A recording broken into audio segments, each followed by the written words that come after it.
What happens when a 12-year-old black boy with no formal training walks into the most elite conservatory in New York and says, "I'm not here to be rescued. I'm here to rise"? In a world where talent isn't enough, and where being extraordinary isn't always welcomed, Malik Raymond dares to do more than just sing. He shakes the system. From being ignored in a five-star restaurant to standing ovations at Juilliard, this story twists through doubt, denial, and defiance. But the question is, can a voice built outside the system survive inside it? Dear viewer, if you are watching my story for the first time, I humbly request you write the location from where you are watching right now, subscribe this channel and press the bell icon now not to miss the notifications of my daily published new stories. Thank you, and let's dive into the full story. The velvet curtains of Le Chant de Minuit swayed gently with the draft from the kitchen. Everything about the restaurant screamed opulence: white linen cloths, polished crystal chandeliers, violins softly humming in the corner. It wasn't a place people just walked into. Reservations were made 3 months in advance. And at the center of it all tonight sat a table labeled VIP, Table 9. The diners in its orbit buzzed about the return of Sebastian Carrington, the internationally acclaimed tenor. He was back in New York after nearly a decade in Vienna. Rumor had it tonight he'd be gracing the room with an impromptu aria. But as the clinking glasses and polite murmurs reverberated, the maitre d', a rail-thin man with silvering temples, whispered something to the head chef with an awkward glance toward the entrance. At the door, stood a tall, elegant black man in a long, dark wool coat with subtle gold threading on the cuffs. Beside him, a 12-year-old boy with skin like polished mahogany, short locks, and shoes scuffed from long walks, adjusted the strap on his backpack. The man handed over his coat with dignity, but the boy, mouth slightly agape at the grandeur of the room, held his coat in his arms. The maitre d' barely suppressed a wince. "Mr. Thomas, you requested to observe the performance?" he asked, lips pinched. "Yes," the man said, his voice deep, patient.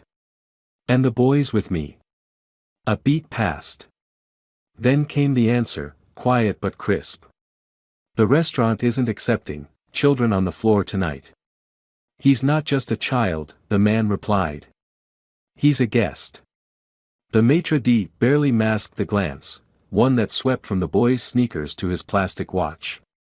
Still, he led them to a small table tucked behind a column near the restrooms. Not Table 9. Not even close. The boy watched as waiters buzzed around other patrons, chairs pulled, water poured, menus offered. No one came their way. Not even to ask what they'd like to drink. "Do they know who you are?" the boy whispered. The man chuckled softly. "They know. They've just decided not to care." The boy nodded solemnly. "You think they'll let you sing?" "I think they'll pretend they didn't invite me. That's how places like this work when you've stopped being useful, or when you never were." He looked at the boy, studied the curve of his lip, the defiant tilt of his brow. "Remember what I told you?" The boy nodded. "Nobody hands you respect. You have to make them choke on it." From across the restaurant, a woman in a sequined gown rose from Table 9 and floated toward the baby grand piano in the center of the floor. The murmurs hushed. This was Madame Elise, famed vocal coach to the stars, and the one who had organized tonight's showcase. She clapped her hands delicately, as if afraid the sound would bruise. "Ladies and gentlemen, it's my distinct honor to welcome back the incomparable Sebastian Carrington." Applause erupted. Carrington, tall, white, and wrapped in the kind of self-importance that rarely endured scrutiny, strode up with a mock bashful smile. "I hope you'll all forgive my rust," he said, as though anything about him had ever been humble. The notes began. Strong. Polished. But hollow. The boy watched every move, every dip of the jaw, every place the vibrato faked depth. Mr. Thomas leaned in. "What do you think?" The boy hesitated. "He's good. But he don't mean a word he's singing." After the aria, Elise returned to the stage, beaming. What a triumph! And now, as a final treat, we had hoped for a duet. Unfortunately, our scheduled soprano has fallen ill. She faked concern, then added, of course, unless someone here feels confident enough to join Sebastian. Polite laughter filled the room. A few half-raises of hands were quickly retracted. Mr. Thomas's voice cut through the din like a low brass cord. I know someone. All eyes turned. Elise blinked slowly, caught between scorn and curiosity. Do you, now? He stood, slowly, as if every movement carried weight. This young man beside me. He'd like to sing. The silence came hard. A cold pause. Laughter cracked the room open. Not loud, but cruel. Dismissive. Someone at table 9 muttered, "What is this, amateur night?" Elisa's smile froze. "With all due respect, this is a professional stage." "Then he'll only elevate it," Mr. Thomas interrupted. "Let the boy sing." Carrington scoffed from the piano. "Let's not turn this into a talent show, shall we?" The boy stepped forward anyway. Not toward Elise. Not toward Sebastian. He walked straight to the piano. The pianist, unsure, looked at Elise. She hesitated. And Mr. Thomas said one word. "Play." A murmur of disbelief passed like a ripple. The first notes floated, soft, expectant. Then the boy sang. Not high. Not forced. A rich, honeyed mezzo tone that should not have lived in a 12-year-old's throat. But it did. And it didn't just live, it soared. The room, stunned into reverent stillness, listened as he molded the air with grief, joy, longing. He was not imitating opera. He was claiming it. And unlike Sebastian Carrington, the boy meant every word. He clung to every vowel like it was stitched with his own name. He finished with a tone so pure it made a woman at table 9 drop her fork in awe. The silence afterward was absolute. Until Elise clapped. Once. Then again. And others followed. A standing ovation. Sebastian stared, mouth ajar, as though someone had stolen the spotlight from his very soul. The maitre d' hurried back to the microphone, fumbling. What is your name, young man?" The boy turned, his voice calm, clear. "Malik. Malik Raymond." Mr. Thomas placed a proud hand on his shoulder. Elise, eyes narrowed but sparkling with surprise, leaned into her mic. "Malik, consider yourself invited.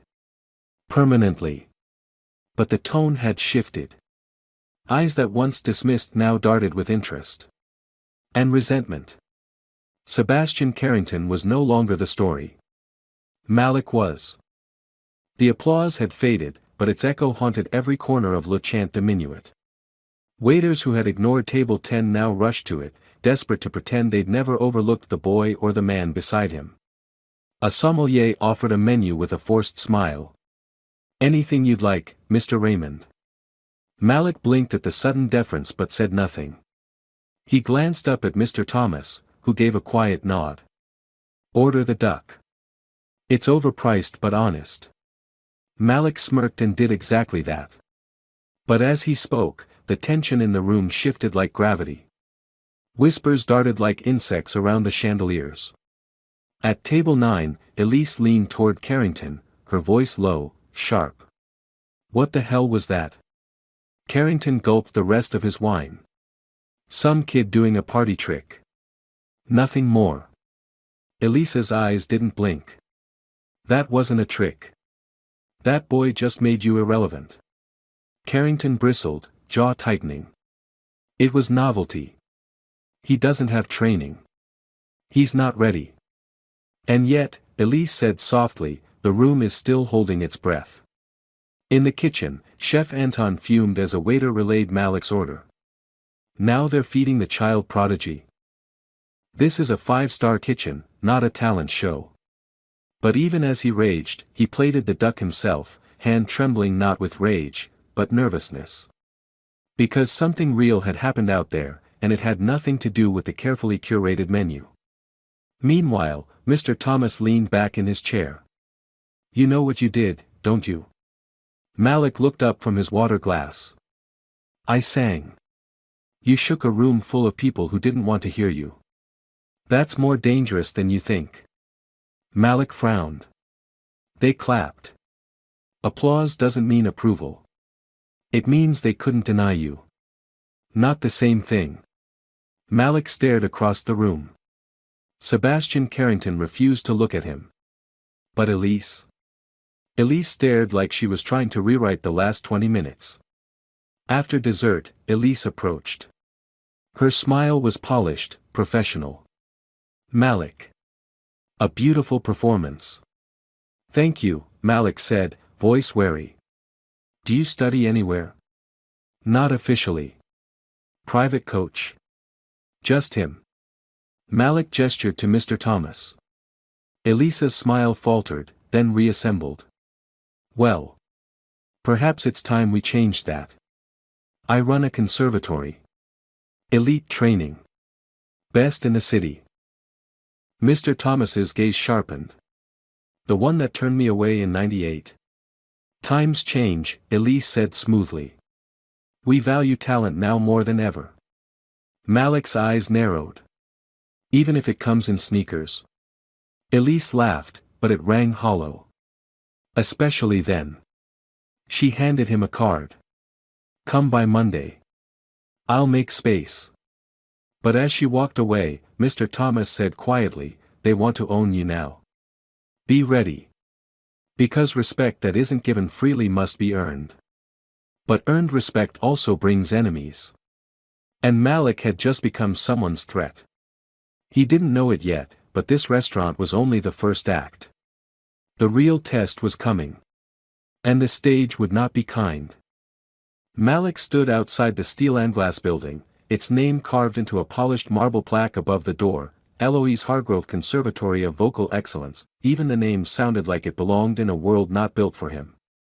The morning sun caught the edges of the wide steps that led up to the double doors, and Malik hesitated at the bottom. He wore his best clothes, clean jeans, a plain navy button-up shirt, and shoes that no longer squeaked when he walked. But still, they weren't conservatory clothes. They weren't Sebastian Carrington clothes. Mr. Thomas had dropped him off early, not because he didn't want to come in, but because he said it was important for Malik to own the threshold. To walk in like he belonged there, even if no one else believed it yet. Inside, the air smelled of furniture polish and warmed paper. Students in designer scarves and ballet flats paced with sheet music, humming arpeggios and warming up their lips with exaggerated trills. Eyes darted Malik's way as he stepped through the door, some amused, some dismissive, and a few just puzzled. He found the main office where Elise was already seated behind an antique mahogany desk. She looked different in daylight, less glamorous, more clinical. She greeted him with a crisp smile and a firm handshake, but her eyes barely hid their calculation. Malik, welcome. I've cleared an hour for your assessment. Assessment? He asked. We can't place you in classes until we know your range, control, and technique. Standard protocol. He nodded and followed her down the hallway into a small soundproof room with a grand piano and nothing else. A white man with thin wire-rimmed glasses and a rigid spine sat at the piano bench, flipping through sheet music. Malik, this is Professor Whitford. One of our finest voice instructors. Whitford barely glanced at him before gesturing stiffly. Let's start with scales. Breathe.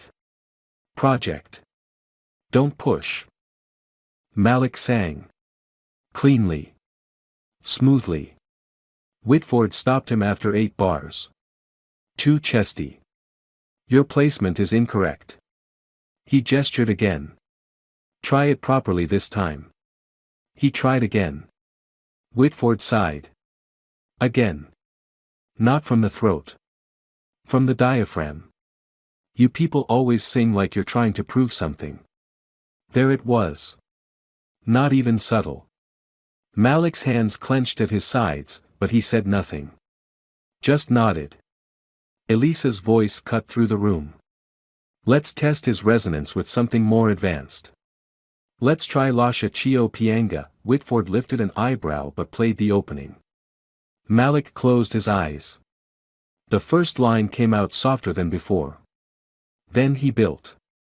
Word by word. Breath by breath. The Italian rolled off his tongue with a natural rhythm, the kind no amount of coaching could manufacture. The melody wasn't just notes, it was a language his soul already knew. When he finished, Whitford didn't speak. Elise clapped once. Beautiful. Surprising color in your tone. Untapped potential. Whitford nodded slowly, arms crossed. Rough. Undisciplined. But, unusual. He has presence. He'll join the advanced juniors, Elise said. Whitford blinked. That class is full.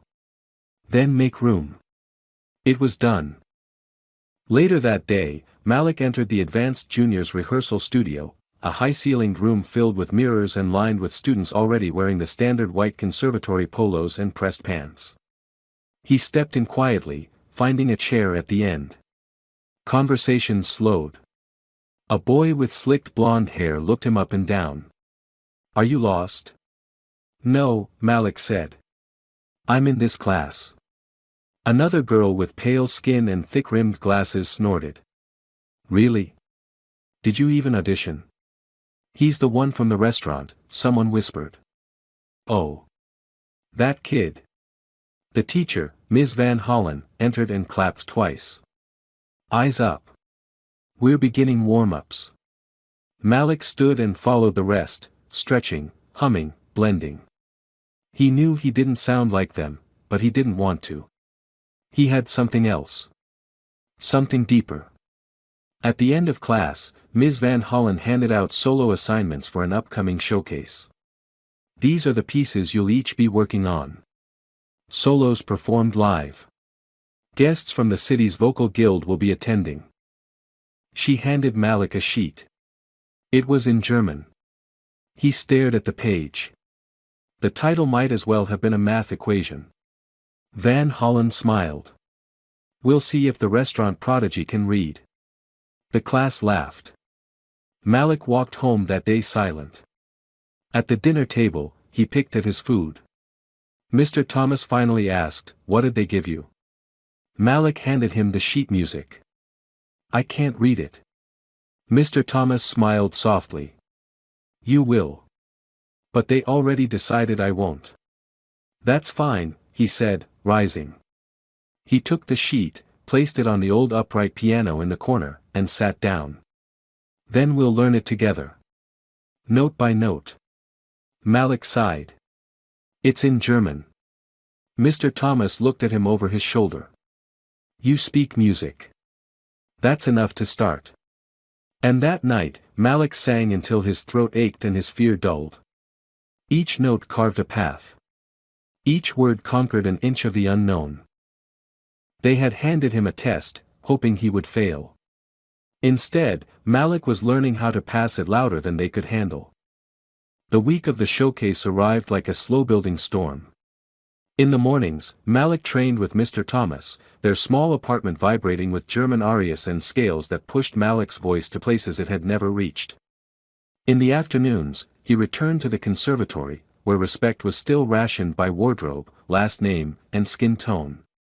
Every day in the rehearsal room, Malik stood at the edge of a tightly woven circle. The other advanced juniors had their alliances.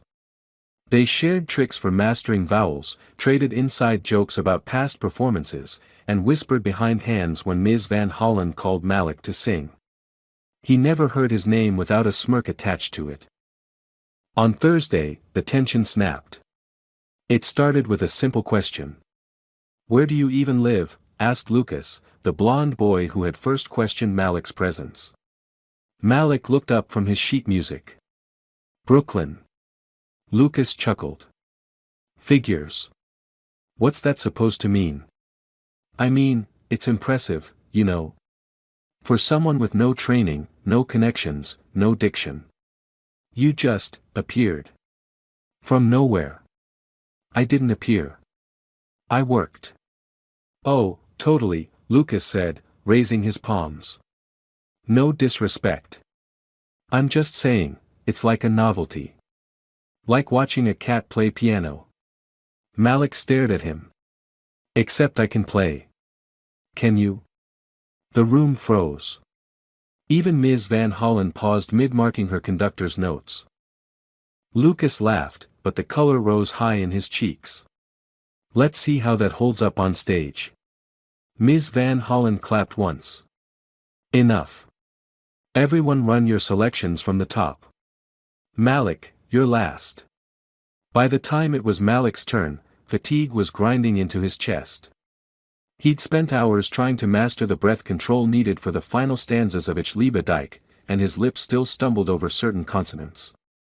He took center floor, sheet music in hand, even though he barely looked at it anymore. He sang. Not perfectly. He cracked slightly on the second high note, the slightest fissure, but it felt like a boulder to him. When he finished, no one clapped. Ms. Van Hollen gave a short nod. Better. But still raw. You need polish. Stage presence. Malik swallowed, jaw tight. As he returned to his seat, Lucas whispered, maybe you should stick to singing in restaurants. Less pressure. Malik didn't answer. He didn't trust his voice not to betray his fury. After rehearsal, Elise summoned him to her office. She stood by the window, staring out at the courtyard below. You've improved, she said. But your progress is uneven. The others have years of theory. You have raw talent, but no finesse. Malik stood stiff. I'm learning. You are. And I'll be honest, you have something real. That's rare. But this institution demands more than real. It demands polish. Control. Not just emotion. He said nothing. She turned to face him. Don't let that intimidate you. But don't assume that one good performance earns you permanence. This isn't a fairy tale. Malik's voice was steady. I know. I'm not here to be rescued. I'm here to rise. She gave a smile that didn't quite reach her eyes. Then rise fast. The showcase is on Saturday. The press will be there. So will scouts from the Juilliard prep program. You're not just representing yourself anymore. You're representing me. Malik blinked. I thought I wasn't ready. You weren't. But people are watching you now. And I don't have the luxury of letting a story like yours flop on my stage. Malik left the office feeling heavier than when he entered. Outside, the sky had darkened, and raindrops tapped the window panes like a metronome ticking down his time. That evening, Mr. Thomas was waiting in the rehearsal room they'd carved out of the apartment's living room. The upright piano was already open, a steaming mug beside it. Malik dropped his bag and collapsed onto the worn couch. They want me to fail. Or to prove them right. They're not the same thing. Malik looked up. Aren't they? Mr. Thomas shook his head. Failing means you weren't ready. Proving them right means you believed them. Malik exhaled slowly. Mr. Thomas played the intro. From the top. Malik stood. He sang. Again. And again. He broke. He fixed. He rebuilt. By the end of the night, his throat was raw, but his tone was golden. On Saturday, he would walk onto a stage not built for him. But he'd make it his. Even if he had to sing it into submission. Saturday arrived like Judgment Day. The Eloise Hargrove Conservatory shimmered with performance nerves and polished shoes. Outside the auditorium, expensive cars lined the curb, license plates from out of state blinking beneath spotlights. Inside, guests filled plush red velvet seats, parents of prodigies, critics from the Times, faculty from Juilliard's prep program, and a handful of city arts patrons in gowns that glittered even in low light. Backstage, Malik sat alone on a folding chair near the costume rack. The hum of tuning instruments and last-minute vocal runs filled the dressing area. No one spoke to him, but they all noticed him. He could feel it in the darting glances, the conversations that dipped to a hush when he walked by. Lucas was laughing with two other students, both in pressed polos and smug smiles. They stood in front of the mirror adjusting their ties like they were born wearing stage lights. Malik didn't have a tie. He wore a clean white shirt, dark slacks, and the same shoes he performed in at the restaurant. They weren't new, but they were his. Mr. Thomas hadn't come backstage. He said he wanted Malik to walk through this alone. "It's not a talent test, it's a presence test," he'd said. "You've already proven the first one." The showcase began. Each performance followed a pattern. Carefully chosen pieces, expertly delivered, with precision and polish, and almost no soul. Parents clapped harder than anyone else. Elise sat in the front row, her clipboard balanced on her knees, nodding thoughtfully at each crescendo and vibrato. Lucas went third to last. He sang a piece from Mozart's The Magic Flute. It was perfect. Technically. His tone gleamed, his posture was flawless, and his smile was calculated. When he finished, the applause was warm, if not wild. Then it was Malik's turn. The MC hesitated before saying his name, like the syllables were unfamiliar in his mouth. And now / Malik Raymond, performing Ich liebe dich by Beethoven. A few murmurs rolled through the audience. Malik walked out slowly. The stage lights blinded him for a second, then settled. He took a breath. And the whispers began, soft but sharp. "Is that the restaurant kid? He's not even in uniform. Why this piece? He's not trained for German." He stepped to the mic, nodded to the pianist. And the music began. The first note landed soft, like the caress of morning light. His voice, full and warm, stretched through the auditorium. He rapped each phrase with care, not because he was trying to impress anyone, but because he believed every word. When he reached the line Ich liebe dich, we do Michigan, he didn't just sing it. He delivered it. He wasn't performing. He was telling the truth. The mistakes from rehearsal vanished. The high notes that had wobbled now soared. His tone was still raw in moments, but honest. So honest, a woman in the second row dropped her pen. When the final note faded, the room sat in stunned quiet. No immediate applause. Just a heartbeat. Then a roar. Not polite. Not obligatory. Real. Elisa's eyes had widened halfway through the second verse and never returned to their regular size. Her pen had stopped moving entirely. Mr. Whitford, seated beside her, stared at the stage like he'd seen a ghost. In the wings, Lucas stood stone still, his face unreadable. Backstage, as Malik exited, a stagehand blinked at him. "You just did that?" He nodded once. "Damn," she whispered. Malik made his way to the dressing area where Mr. Thomas stood waiting by the door. "You heard it?" Malik asked. "I felt it," he replied. For the first time that week, Malik smiled without thinking about who might be watching. 15 minutes later, Elise appeared. She motioned for Malik to step aside with her, near the stairwell where voices wouldn't carry. "You did exceptionally well. Thank you. There are going to be offers. Invitations. Some scouts ask for your information." "Okay." She hesitated. "I'd like to arrange for more structured training. With Whitford. He has connections to the Philharmonic's youth program. We could position you." Malik tilted his head. "Position me how?" She blinked. "As a serious student." "I am a serious student." "Yes, but, this world is political. If you want to make it, you have to know how to navigate it." "You mean change?" "No," she said quickly. "Not change. Adapt." Malik paused. Then, coolly, "The song I just sang. Was that me adapting? Or was that me?" She didn't answer right away. "I'll think about it," he said. then walked away. Outside, under the low evening sky, Malik found Mr. Thomas waiting near the car. "They want to shape me," he said. Mr. Thomas didn't look surprised. "Because they can't unmake what they just saw." Malik leaned against the door. "I'm not sure I want their shape." "Then keep your own.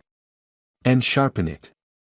That night, headlines from a few small blogs trickled in. "Unexpected star stuns at Hargrove Showcase, restaurant prodigy proves he's no fluke." The city had just witnessed something real. But not everyone applauded with grace. By Monday morning, the real pushback would begin. Monday morning felt colder than usual, not because of the weather, but because of what Malik sensed the moment he stepped through the glass doors of the conservatory. The front receptionist, who usually didn't even glance at him, greeted him with an awkward smile and a "Good morning, Mr. Raymond." That should have been encouraging.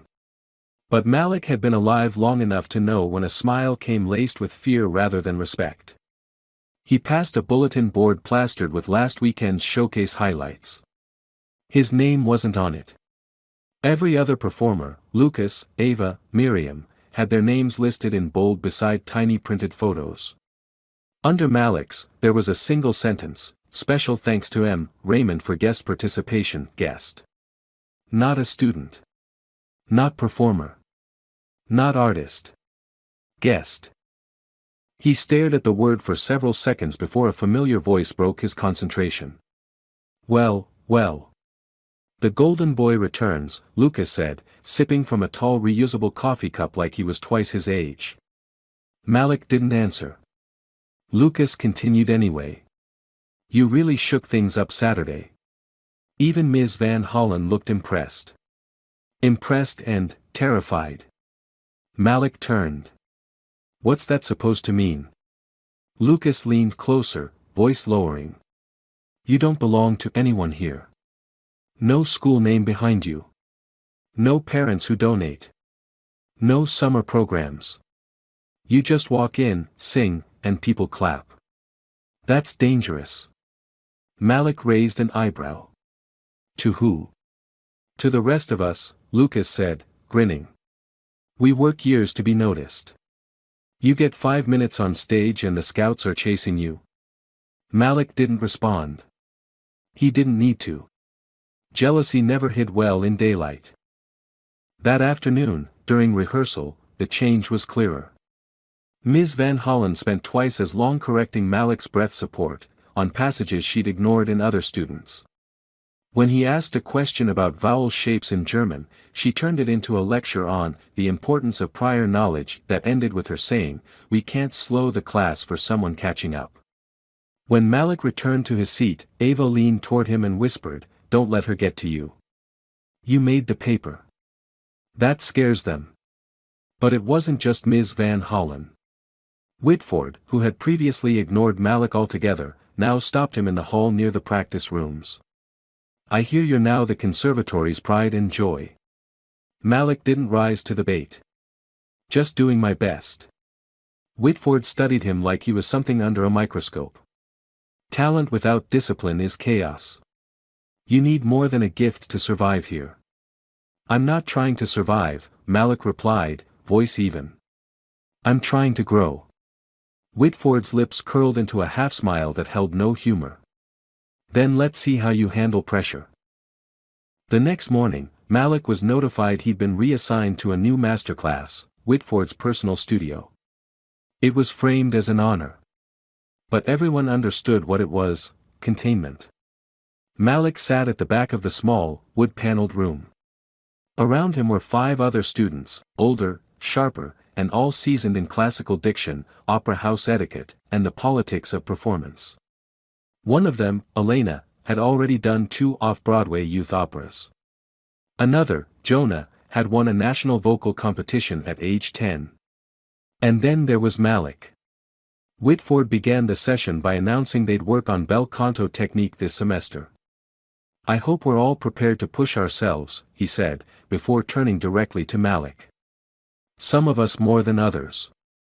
Each lesson became a test of endurance. He interrupted Malik more than the others. Demanded extra transcriptions. Required him to translate every phrase before singing it, even when others were allowed to skip that step. "Tell me what that phrase means," Whitford would ask. Malik would reply, and if he got even one article wrong, Whitford would shake his head. "If you don't know what you're saying, you're just making noise." But Malik didn't quit. Every night, he brought his binder home. Every morning, he woke early and drilled vowels and phonetics before school. Mr. Thomas didn't hover.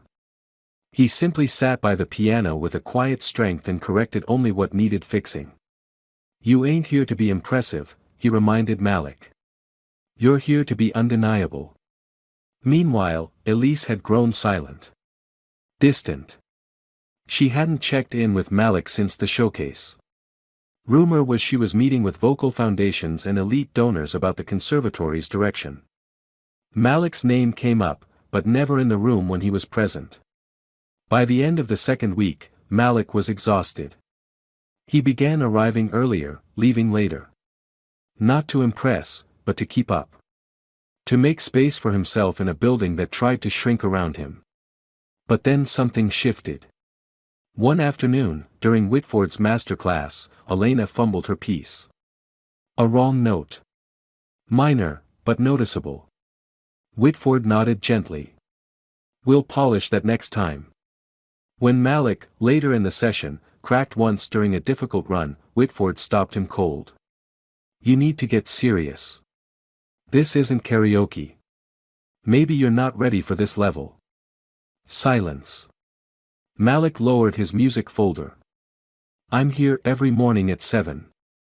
I practice till my throat gives out. I learn the language, the phrasing, the breathing. What exactly am I not ready for? Your approval?" The room froze. Even Elena looked up, wide-eyed. Whitford blinked. Then, coldly, "Confidence is no replacement for clarity." Malik stared back, unflinching. "Neither is bias." After class, Elena caught up to him in the hallway. "He's scared of you." Malik raised an eyebrow. "Whitford?" She nodded. "Not just him. You broke their order. You didn't get groomed by them, and you still beat them to the punch. They don't know what to do with that." He let the words sit for a moment. Then he asked, "So what now?" She shrugged. "You keep going.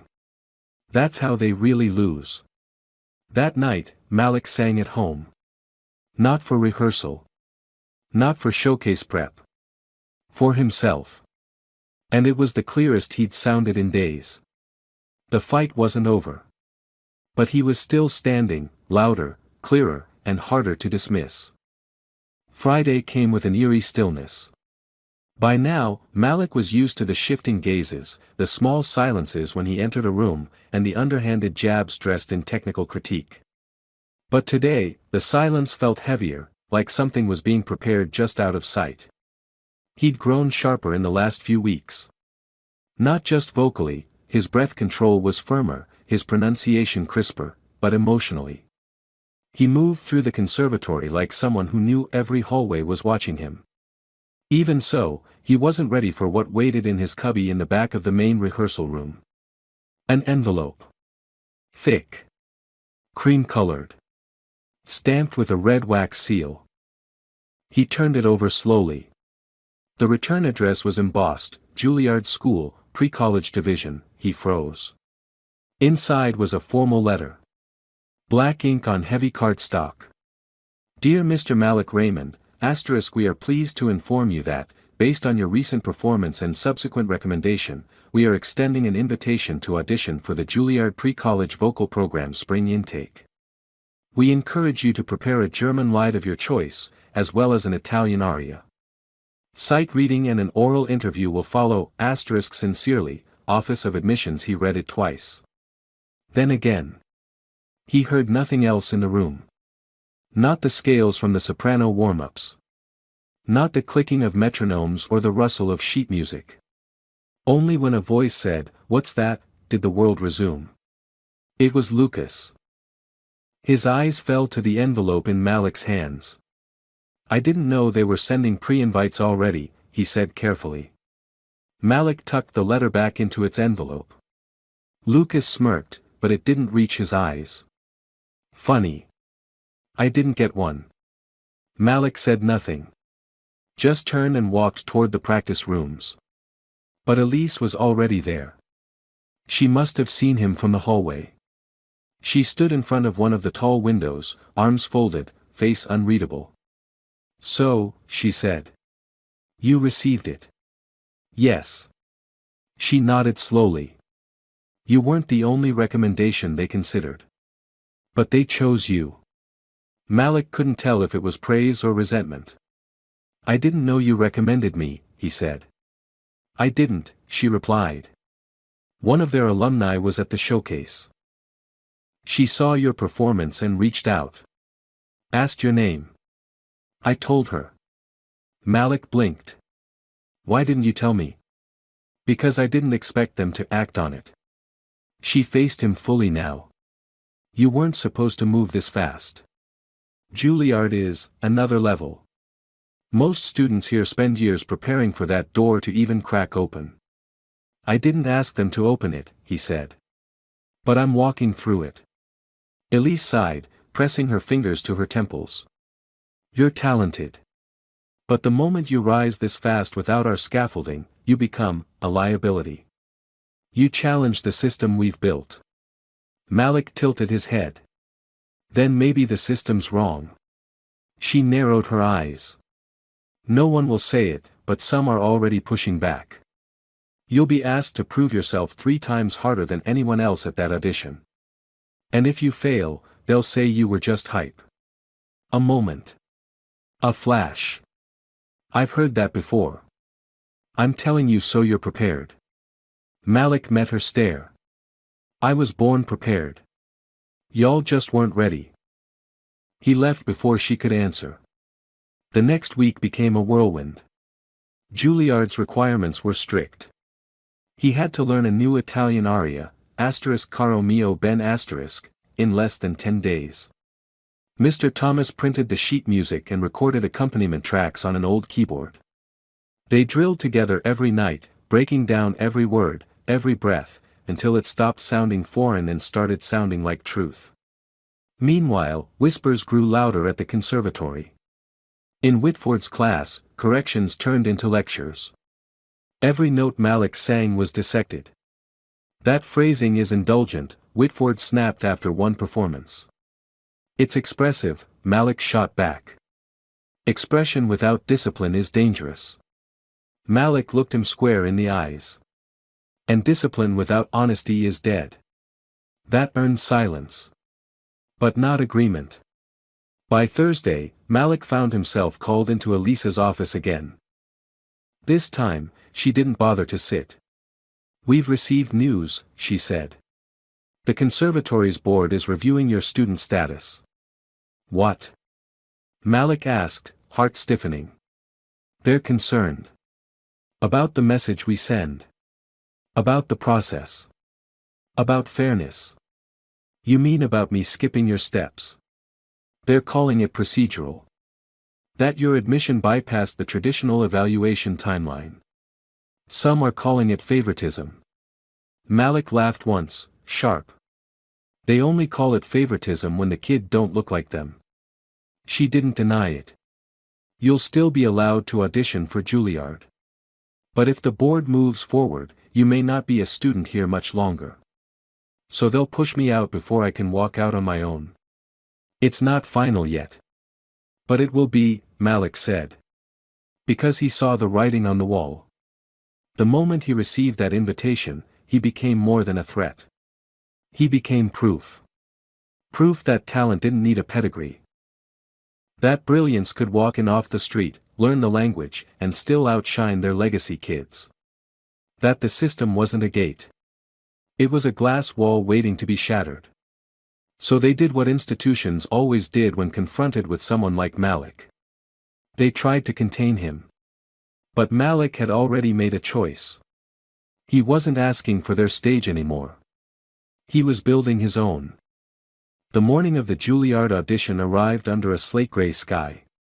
It had rained lightly overnight, the the sidewalk slick with mist, and Malik's breath formed small clouds in the air as he stepped off the subway at Lincoln Center. He carried no folder, no parent trailing behind, just his music memorized and a quiet fire in his chest. Mr. Thomas waited near the plaza fountain, dressed in a charcoal coat, his face calm. "You good?" he asked. Malik nodded, but his voice came low. "They want me to fail." Mr. Thomas smiled without softness. "Then fail loud enough to make M rethink the rules." Inside, the audition floor buzzed with tension. Parents whispered directions to children who looked polished and half-scared. Most were older, 14, 15, some even 16, but all had the air of years of training. Teachers stood in small groups, trading institutional names like currency. "He's from Hargrove." "She's with Whitmore Studios." "That's Juilliard Prep already." Malik moved like a shadow between them, alone, unseen. Until he signed in. The proctor raised an eyebrow. "You're 12. Malik nodded. "And you're auditioning for the vocal program?" "Yes." "You came with a recommendation from Nadine Tate?" Malik blinked. "I don't know who that is." "She's the alum who flagged your name." The proctor looked at him again. "Interesting. Wait here." The waiting room filled slowly. Lucas was there, too. Malik noticed him a few chairs down, stiff, eyes darting. Lucas didn't greet him. Didn't even look. But Malik saw the letter on his lap. Same invite. Same shot. When Malik's name was finally called, he rose. The hall was long, carpeted, quiet except for the echo of his footsteps.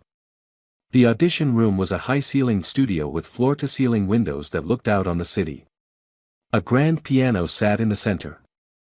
3 judges in black blazers and silk scarves looked up from clipboards. They did not smile. "Malik Raymond?" the woman in the middle asked. "Yes, ma'am." "Your selections?" "Ich liebe dich and caro mio ben," she nodded. "Begin when ready." The accompanist gave him a small nod. Malik exhaled. The German flowed first. This time not as armor, but as song. His voice had grown richer in recent weeks, confidence expanding his vowels, control deepening his phrasing. Where before he had cracked, now he rang true. He meant every word. Ich liebe dich, we do Michigan *, not because it sounded beautiful, but because it was no cracks. No doubt. Just soul. When he finished, the second judge didn't even look up. Begin the aria. Caro mio ben. He closed his eyes. And with the first note, the room shifted.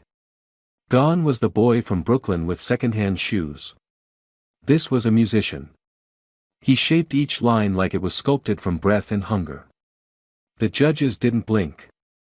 By the final line, si, mio bene *, Malik was no longer singing at them. He was drawing them in. When silence landed, it hit heavy. Then came the questions. How long have you studied Italian? 3 weeks. Where did you train? At home. With my mentor. Your mentor, is he a Juilliard grad? No. He's a baritone who got told no by people who look like you. The judges stiffened, but didn't argue. They thanked him. Dismissed him. And Malik walked out with no idea what would follow. He returned to the conservatory the next day to clean out his locker. No announcement had been made, but the message had been clear. Elise hadn't spoken to him since her last warning. Whitford wouldn't even look at him. His name was already gone from the student roster outside the rehearsal room. In its place, position under review, Malik stuffed his music folders into his bag, lifted the letter from Juilliard one last time, and closed the locker door. Behind him, a voice spoke. You think you're some kind of revolution? It was Lucas. Malik turned slowly. Lucas stood stiff, arms crossed. You embarrass people like me. We worked through the process.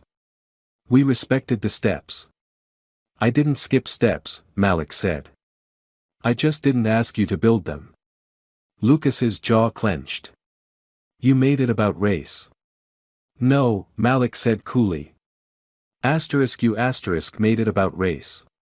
I made it about voice. Lucas stared at him. What happens if you don't get in? I'll keep singing. And if you do? Malik shrugged. I'll still keep singing. Just louder. Lucas looked away. Said nothing else. Later that night, back at home, Malik and Mr. Thomas sat in the cramped living room, a pot of stew warming on the stove. The phone buzzed. Malik looked at the screen. Unknown number. He picked up. A woman's voice came through. Malik Raymond? Yes. This is Danielle Pierce, Director of Admissions at Juilliard Pre-College. We'd like to officially welcome you to our program. The line went silent for a second. Then she added, almost in awe, you weren't just the youngest auditionee. You were the highest scored vocalist. Malik sat still, the weight of it settling slowly. Thank you, he said. After he hung up, Mr. Thomas said nothing, just poured him a bowl and handed it to him with quiet pride. You made them see you, he said. Malik nodded. But deep down, he knew something else. He hadn't just made them see him. He'd made them listen, and from now on, they couldn't unhear what he'd become. 3 weeks had passed since Malik's acceptance into Juilliard Pre-College, and still, he moved like someone expecting the ground to shift under him. Not from doubt, but from experience. Because when you're 12, black, and exceptional, the world doesn't celebrate you quietly. It questions you loudly. And when the questions run out, it builds new rules. On a drizzly Saturday afternoon, Malik found himself once again back at Le Chant de Minuit, the restaurant where everything had started. Only this time, he hadn't walked in through the back. He was seated at table 9. His name was printed on the reservation list. Not as a guest. As the guest of honor. The restaurant was hosting a Spring Salon, a fundraising event tied to New York's arts education efforts. Elise was on the board. So was the director of Hargrove Conservatory. And for reasons Malik couldn't quite trust, he'd been invited to sing again, this time as a featured performer, not a surprise interruption. Mr. Thomas sat beside him, dressed in a sharp navy blazer with gold cufflinks Malik had never seen before. They were the same color as the ones he'd admired on his mentor that first night. You sure you want to do this? Mr. Thomas asked. Malik looked across the room. The lights were warm, the tables tightly packed with donors, socialites, and critics pretending to be casual. Elise stood near the back with a champagne flute, scanning the room like she owned it. Whitford was a few tables away, stiff and silent, sipping something bitter. Lucas sat with his parents, dressed like a miniature senator. Malik adjusted his collar. They want to parade me like I'm proof their system works, he said. Mr. Thomas nodded. So what do you want to be? Proof that it doesn't, not unless we break it open. An MC stepped to the mic at the front. Ladies and gentlemen, thank you for joining us tonight. It's rare that we get to celebrate young talent not just as promise, but as a rival. Please welcome our featured artist this evening, Juilliard's youngest vocal admit this year. Malik Raymond. Applause followed, measured, expectant, almost nervous. Malik stood. Walked up slowly. But this time, he didn't look out of place. He looked inevitable. He faced the room. The pianist nodded. The opening notes rang out, Mozart's Vedrai, Carino, a playful, rich aria that danced instead of demanded. It was bold. Bright. Not chosen for safety. Chosen because Malik had range. When he began to sing, the tone of the room changed. This wasn't restaurant noise. This wasn't a novelty act. This was a command. His voice glided, then punched. Lifted, then slipped into sweetness. He sang with joy, but also with precision that only those who practiced until their chest ached understood. Halfway through, Elise stopped sipping. By the final note, the room erupted. Not polite applause. A standing ovation. Even Whitford stood, slowly, stiffly, but he stood. Malik nodded once, then stepped back. As he returned to his seat, Elise intercepted him. Malik. He turned. She paused, looking for the right shape of her words. You belong at Juilliard. You always did. He studied her face. Not to find sincerity, but to measure whether she meant it now, or if she was rewriting the past to save her own place. You didn't believe that when I walked into your school, he said. No. But I do now. He nodded once. Good. But this isn't your win. She blinked. This one's mine. She stepped back. Mr. Thomas rose to greet him. You made it look easy, he said. It wasn't. I know. That's why it worked. Later that night, back at home, Malik opened his binder. Not to rehearse, but to write. Inside the cover, he scribbled a sentence he'd been carrying in his head since the Juilliard call. You don't have to be invited to enter. You just have to be undeniable when you arrive. ***. He closed the binder. This wasn't the end. Not even close. He had stages to climb. Rooms to shake. Truths to sing. And now, finally, a seat at the table. Not the one they gave him. The one he built. It was the final Thursday of the semester at the Eloise Hargrove Conservatory, and Malik hadn't stepped inside the building since the night of the spring salon. After his Juilliard acceptance and standing ovation at Le Chant de Minuet, the conservatory's leadership had sent him a letter cloaked in congratulatory language but hollow at the core. They thanked him for his contribution to the cultural fabric of the institution. They expressed pride in his exceptional personal trajectory. And they made it clear, Malik's enrollment was being formally concluded. No appeal. No conversation. Not expelled. Just, wrapped up. Sanitized. Mr. Thomas read the letter aloud once and didn't say a word for a long while. He folded it, slid it into a folder marked Keep, and told Malik, that building was never going to hold you. It was just practice. Malik nodded. But still, he felt it. Not grief. Not defeat. Something more dangerous. Resolve. So when an email arrived inviting him to perform as the closing act for Hargrove's end-of-year gala, a charity event hosted in the Central Park Conservatory garden, he didn't delete it. He read it twice. Then forwarded it to Mr. Thomas with a single line, time to finish what we started. Saturday arrived. The gala buzzed with music and privilege. Lace gowns, tailored tuxedos, vintage violins. Crystal canopies were stretched across the lawn, candlelight glowing on every table. The stage sat beneath a magnolia tree in full bloom. And Malik, once again, walked in wearing clothes he didn't need permission to wear, black slacks, a fitted cream shirt, and shoes that had tread enough stages to have a voice of their own. Elise was near the stage, clipboard in hand, moving like a conductor without a baton. She looked up as he approached. Malik, she said. Thank you for accepting. We thought, given your recent success, it would be meaningful. Malik smiled faintly. For who? She didn't answer. He stepped past her. From the stage, he scanned the audience. Whiteford sat beside the board president. Lucas was there too, arms folded, not even pretending to smile anymore. But in the very back, near the last row of chairs, stood Mr. Thomas, hands behind his back, head slightly tilted, as if he could already hear what hadn't yet been sung. The MC stepped up.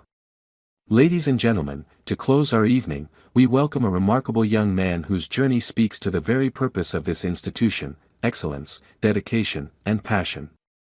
Malik stepped into the light. He didn't bow. He just nodded. I was going to sing something classical, he said into the mic, but tonight, I want to sing something true, something I wrote. A ripple of surprise went through the crowd. Elisa's head snapped up. Whiteford's lips pursed like someone had just served him tap water. Malik turned to the pianist, a Juilliard grad Mr. Thomas had called in as a favor. They locked eyes. And began. The piece opened with a soft progression. Simple. Elegant. Malik's voice entered like a second sunrise, low and smooth, then rising into something full of sorrow and certainty. I walked in wearing the wrong shoes, didn't speak the right way, but you heard the sound of my truth even when you looked away. The crowd leaned in. He didn't sing to prove anything. He sang to claim everything. You taught me silence in applause, you taught me rules weren't made for me, but I found a louder law: be who they say you can't be. Eyes were wide now. The song wasn't opera.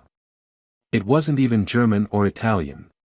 But it was classical in soul, crafted, structured, soaring, and undeniably his. He hit a final note, long, clear, a single ribbon of sound that seemed to hang in the trees like incense. Then silence. Total. And then, a single clap. Then two. Then an eruption. A full standing ovation. Not the kind of people who give out of politeness. The kind that says, you changed the room. Malik stepped back once. Bowed, not for them. For the journey. And walked off stage. Backstage, Elise found him. That wasn't what we approved, she said, her voice tight. No, Malik replied. It was better. You've made your point. But you've also made enemies. He tilted his head. They were never friends. She exhaled. So what's next? Malik smiled. I go where my voice takes me. That night, he and Mr. Thomas rode the subway home in silence. The late train rumbled over tracks like a quiet drumline. Mr. Thomas finally asked, you ready for the real world now? Malik didn't hesitate. I've been ready. They're just catching up. Epilogue. Months later, Juilliard's fall showcase opened to a packed audience. Critics wrote about a 12-year-old who closed the night with a solo that left grown professionals in tears. They talked about range, control, passion. But the quote they repeated most came from Malik's own intro: I'm not here because someone made space for me. I'm here because I carved it myself. And I brought my people with me. He wasn't the underdog anymore. He was the standard. The last note didn't belong to the gatekeepers. It belonged to Malik. And it rang out for everyone who had ever been told they were too much, too soon, too different, too black. He was none of those things. He was enough, and now, they had no choice but to listen. Malik's story isn't just about music. It's about recognition. It's a reminder that genius doesn't always wear a tuxedo or come with a last name people recognize. Sometimes, brilliance walks in with scuffed shoes and a voice no one expected. To every kid who's been overlooked, to every dreamer who's ever been told to wait your turn, this is for you. Let's build a world where talent is heard, no matter where it comes from. If this story moved you, like this video, drop a comment to show your support, and most importantly, subscribe to this channel. Because these are the voices the world needs to hear. And together, we'll make sure they're never silenced again.